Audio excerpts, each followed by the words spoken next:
degenerative diseases as well as the neuronal damages. The aim will be to repair those things as well as having the implants or the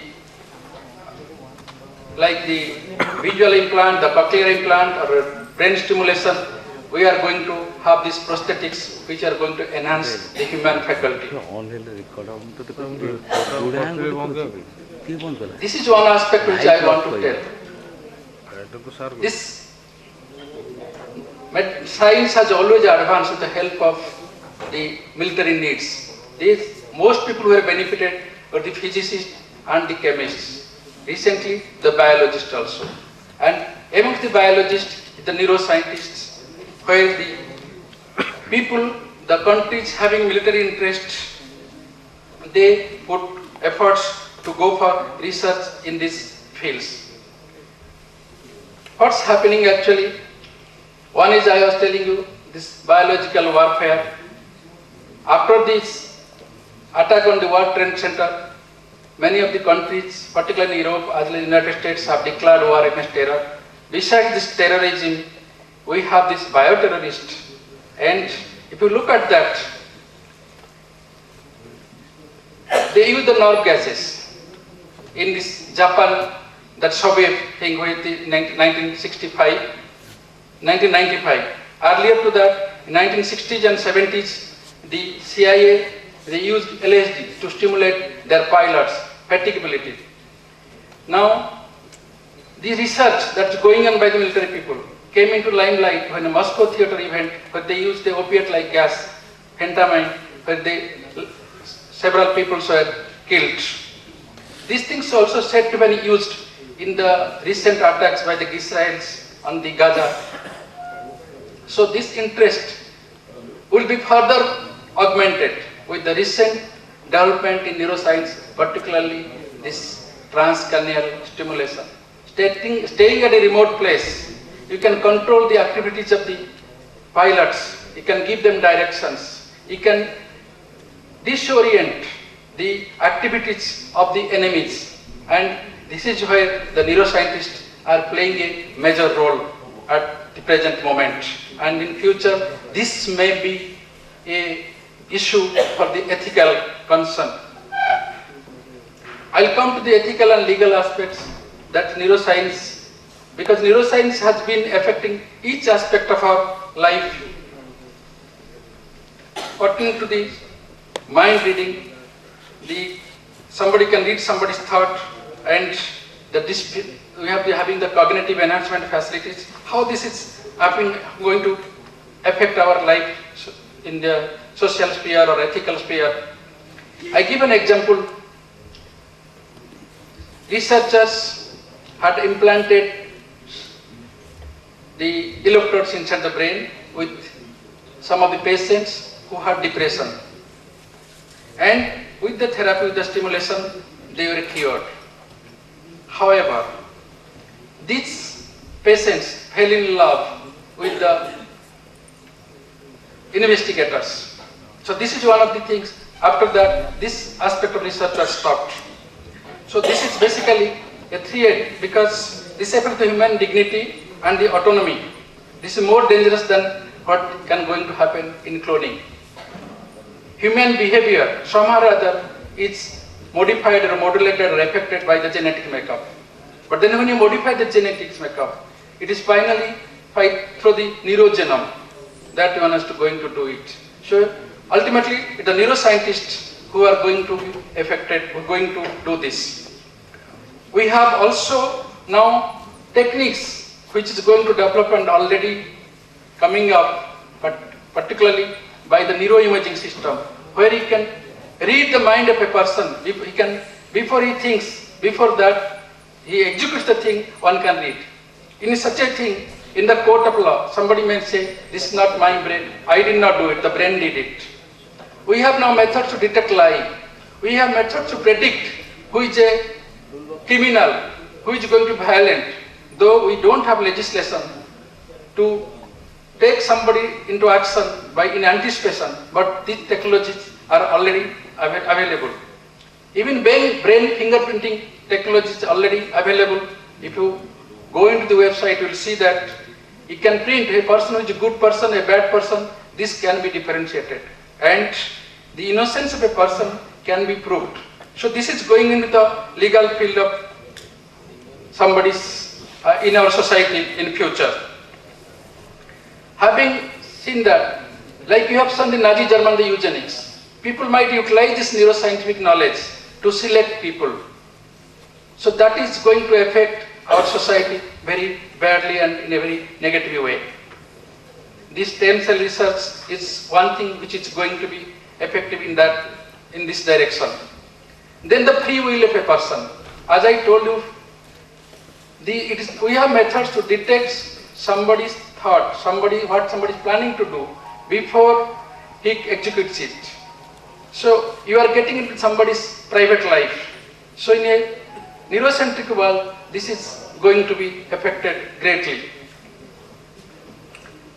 What do the futurists say about this? This Kurzweil, he is the man who is supposed to be the machine who tells the future, and his book has been translated into 9 languages. What I tell you, our knowledge, scientific revolution is going to grow exponentially, and now it is growing in such a way it is going to be hyper exponential in course of time. And what it will lead to? When the explosion is so much, a stage will come that it will lead to singularity. That is a stage where this is the point where the current trends may go wildly off the chart, and this is known as the singularity. So we cannot possibly envision what is going to happen after this. The future in medical science and neuroscience, there will be overlapping of the genetic, nanotechnology and robotic technology. In nanotechnology, our medicines are going to be nanomedicines, where the molecules, these nanomolecules will be about 7 microns, will be half the size of the neurons. They can get inside the cell. Even they can be put non-invasively. So every aspect of life, everything can be or possibly going to change in the future by the combination of these various techniques, particularly genetics, nanotechnology, that is nanoengineering, and the robotics. These are the symbol of immortality in various culture. So with all these facilities and development going to happen, can somebody be immortal? Yes. What we have thought in the past, possibly going to happen. We have ways. We can change our organs. Either you have a bio-organ or you can have a mechanical organ. We have neural implants to keep ourselves alive. We may not be there, but our brain will be there. We have bloods, RBCs, so nanotechnology. They can feed us oxygen. Even now it is available. 15 minutes we can be there underwater without need for oxygen. As I told you, nanotechnology which is going to affect in every aspect of our medical science. Then this is cyber self-explanatory. Will be replacing part of our body, as I said, not necessarily biological. We can have mechanical part, partly biological and partly mechanical, and then we live on. If all these things doesn't happen, still we have means. We can go for the vitrification and cryopreservation and wait till the technology advances. There are already 200 bodies are being saved like this, and we will rise from death in future. I watched a movie recently. Those who have seen this movie, even if you live forever, are you really sure you would want to? Because in this movie, the human beings are coming and begging for death.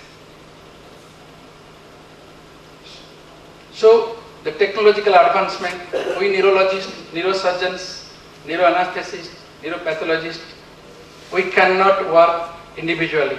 We have to join hands, not only with the medical basic neuroscientists, also with our colleagues who are in other fields of that, the engineers, the people who are in the computer science, and then only we can progress our science. There may not be doctors, certainly engineer.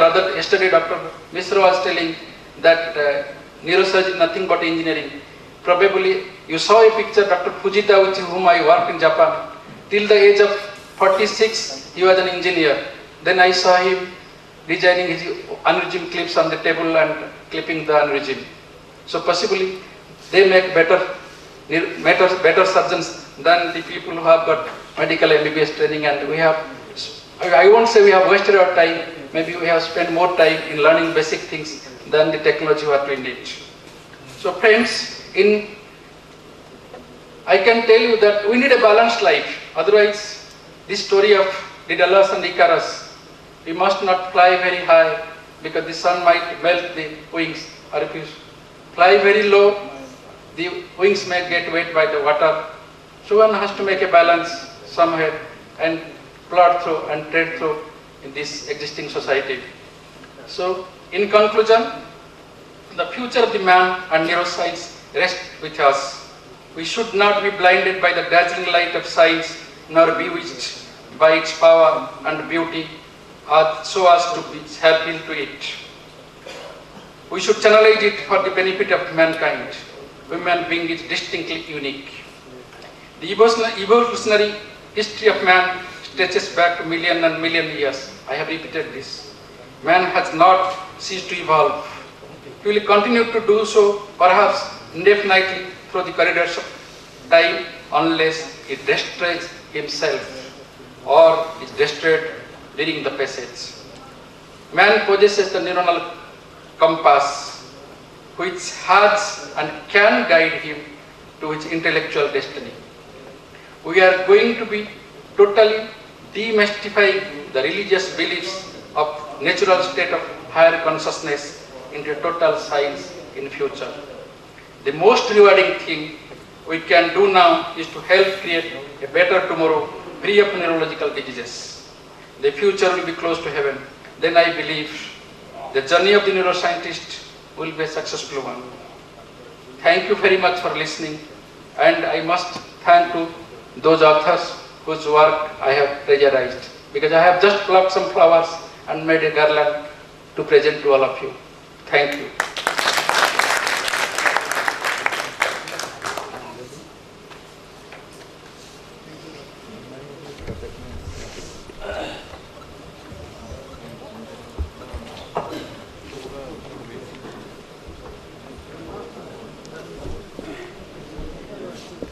Now, I request the ANEI Society to present the memento to the President of ANEI, Dr. GK PRUSTY.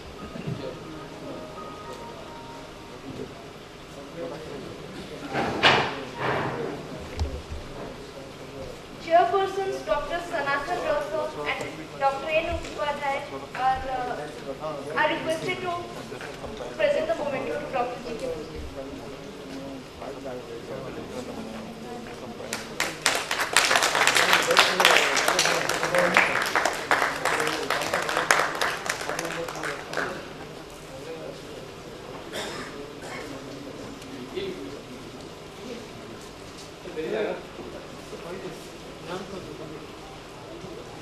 I request our chairpersons to present a memento to our President Dr. GK PRUSTY. There is another memento to be presented.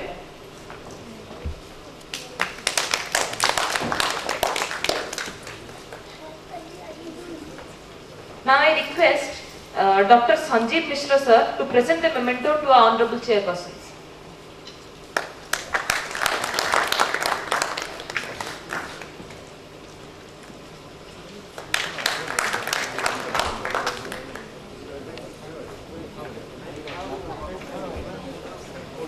So now we come to the end of the session. Now we'll have the